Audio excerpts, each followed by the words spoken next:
देखिए, नीतीश कुमार जी पहले भी आदरणीय थे, अभी भी हैं और आगे भी रहेंगे। और हम लोगों का तो मुद्दा था कि रोजगार मिले, नौकरियां मिले, निवेश बिहार में आए, बिहार का विकास हो, ये हम लोगों का मुद्दा रहा है। और आप लोग सब लोग जान रहे हैं कि आज हमने सुना है कि क्रेडिट लेने की बात उन्होंने कही है, तो कोई क्रेडिट क्यों ना ले। हमारे 79 विधायक हैं और उनके जो विधायक हैं वो 45 हैं, मंत्री हमारा है, विभाग हमारा है, तो हम क्रेडिट क्यों ना लें। और यही मुख्यमंत्री जी जो 2020 के चुनाव में कहते थे कहाँ से पैसा लाएगा, कहाँ से नौकरी देगा, तो हमने, आपको पता होगा कि हमारी जो सरकार बनी थी इनके नेतृत्व में, वो 9 अगस्त 2022 में बनी थी और 15 अगस्त को मुख्यमंत्री जी ने ऐलान किया था। ये किसका विजन था, ये किसकी सोच थी। तो जो मुख्यमंत्री कहता था कि यह असंभव है नौकरी देना, उसको हमने एक हफ्ते के अंदर जो है उनसे बुलवाने का काम किया, जो कहता था असंभव है। तो हम लोगों ने जिस हिसाब से विकास के काम किए, नए नए नीति लाए, टूरिज्म डिपार्टमेंट हमारे पास था, हमने टूरिज्म पॉलिसी लाया। आईटी डिपार्टमेंट राज्य कोटा में था, हम लोगों ने जो है आईटी पॉलिसी लाई। और भी कई जो पॉलिसीज़ हैं हम लोगों ने लाने का काम किया। स्पोर्ट्स पॉलिसीज़ हम लोगों ने लाने का काम किया।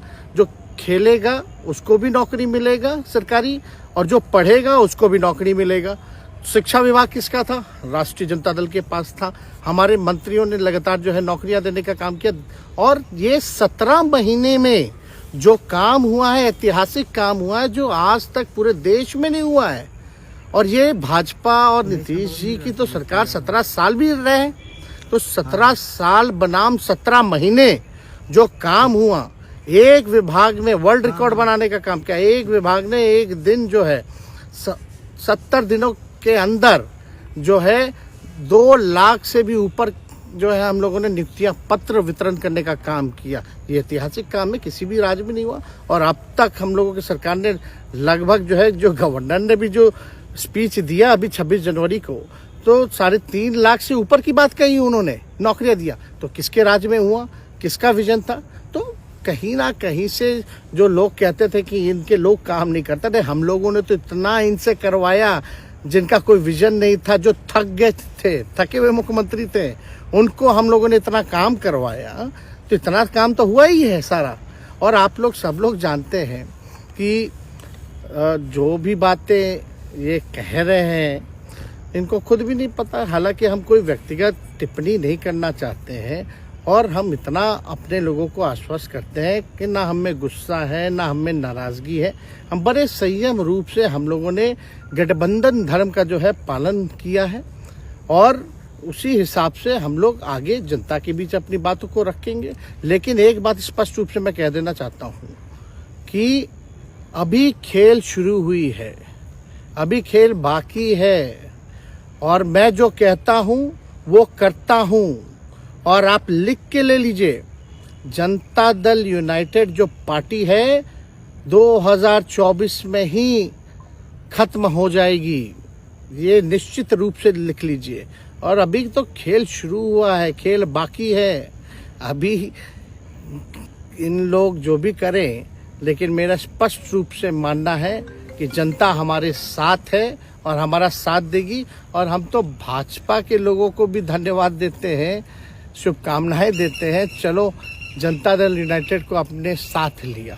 उन्होंने कहा कि आपने मजबूर कर दिया उनको। किस चीज की मजबूरी थी ऐसी, क्या तर्क देंगे? उनके साथ के सहयोगी पूछ रहे हैं, तर्क क्या देंगे? शिक्षा व्यवस्था में सुधार जो अब तक नहीं हो पाया था, क्वालिटी ऑफ एजुकेशन, चिकित्सा में अस्पतालों को बेहतर करना, रोजगार देना, आर्थिक न्याय देना, स्वयं सहायता समूह के मानदेय को दुगुना कराना, पॉलिसीज लाना। तो इससे सोच रहे थे कि भाई ये नौजवान है, हम इतने साल से मुख्यमंत्री हैं, अब तक ये काम 17 सालों में भाजपा के साथ डबल इंजन में रह करके नहीं कर पाए, और ये डिप्टी सीएम होकर के इनकी राजद के मंत्रियों ने इतना काम कर दिया, तो ये पच नहीं रहा होगा। आपका क्या रह गया इस सरकार में जो आपने 10 लाख की वादा किया? किस किस डिपार्टमेंट में बाकी रह गया जो आपने नहीं कर पाया? लगभग हर जगह निपा लिया है। और हम आपको बता दें, पिछले 2 कैबिनेट से पब्लिक हेल्थ कैडर का फाइल इन लोगों ने रोक रखा है, जिसमें लगभग 1 लाख से भी ऊपर नियुक्तियां हैं। हम लोगों ने पास भी किया सारी चीजें, लेकिन ये लोग कैबिनेट में नहीं आने दे रहे। 2 कैबिनेट से नहीं आने दे रहे। चाहे आशा वर्कर का भी है, ये भी आने वाला है जल्दी। तो हम लोग तो देखिए काम में विश्वास रखते हैं। हम लोग तो रात भर घूम करके छापा भी मारने का काम किया है। कहीं कमी हो तो उसको दुरुस्त करने का काम किया है, ईमानदारी से काम किया, धर्म निभाया। लेकिन अभी तो खेला बाकी है। आज भले ही लोग ओथ ले लें, लेकिन कितना दिन ये लोग रहेंगे, इनको कुछ नहीं। जनता के बीच में आप क्या कह कर जाएंगे, क्योंकि आपने बड़ा सही, आपने जैसा ने कहा कि संयम बरते, आपके तरफ से अभी तक कुछ नहीं कहा गया, सरकार गिर गई, तो अब आप क्या कहेंगे, क्योंकि लोग तो आपसे उम्मीद लगाए रखे थे। सरकार हम लोगों ने बड़े उम्मीदों के साथ बनाया था, और किस उद्देश्य के साथ बनाया था वो नीतीश कुमार जी ने आपको उस समय बताने का भी काम किया। ये गए हैं, इन्होंने इसकी हत्या की है, तो जनता इसका जवाब देगी। सम्राट चौधरी सर पे मुरेठा बांध के घूम रहे थे कि इनको अब देखिए, इस पे क्या टिप्पणी, पुरानी बातें नहीं, काम की बात होनी चाहिए। कौन क्या कहता था, ये क्या हुआ नहीं हुआ, अब ये तो सारा इतिहास है। लेकिन हम तो आगे के बारे में सोच रहे हैं, और आगे यही है कि खेला भी बाकी है, और हम लोग मिल करके जो है, जो विजन के साथ आए हैं, उस विजन को हम लोग पूरा करेंगे जनता के साथ। सर, एक सवाल, जिस तरीके से वो विधानसभा में भाषण दे रहे थे, जहां मंच पे जा रहे थे, कुछ ऐसे एक्टिविटी थी उनको लेकर जिसके लेकर पूरा बिहार में चर्चा था। आप क्योंकि उनके साथ कैबिनेट में रहे हैं, उप मुख्यमंत्री रहे हैं, हर जगह आप साथ में बैठे रहे। आप तो जान ही रहे हैं, जब नीतीश कुमार जी हमारे साथ होते थे, मंच से हम लोग बातें करते थे, तो क्या क्या नहीं बोलते थे, कितना काम कर रहे हैं, ये काम हुआ। आज तक कभी नियुक्ति पत्र किसी सरकारों, बिहार सरकार ने नीतीश कुमार जी को बांटते हुए देखे थे क्या? हम आए तब ना बंटवाना शुरू किए, उसके बाद ना भारत सरकार बांटना शुरू किया। कोई ये सब भूलता है कोई? बीजेपी को क्या कहेंगे? बीजेपी ने कहा शुभकामना है बीजेपी के लोगों को, बीजेपी के लोगों को शुभकामना। इससे ज्यादा भी हम, इंडिया गठबंधन आपका टूक खत्म हो गई एक तरह से। अरे इंडिया गठबंधन मजबूत है, ठीक है, जो होता है अच्छे के लिए होता है। उन्होंने कहा था कि हम मर जाएंगे, दोबारा बीजेपी के साथ नहीं जाएंगे, लेकिन एक बार फिर से वो पलटी मार दिए। पूरा देश पूछ रहा है। नहीं, इस पे क्या बोलना, ज्यादा हमको नहीं कहना, इसमें जवाब जनता देगी।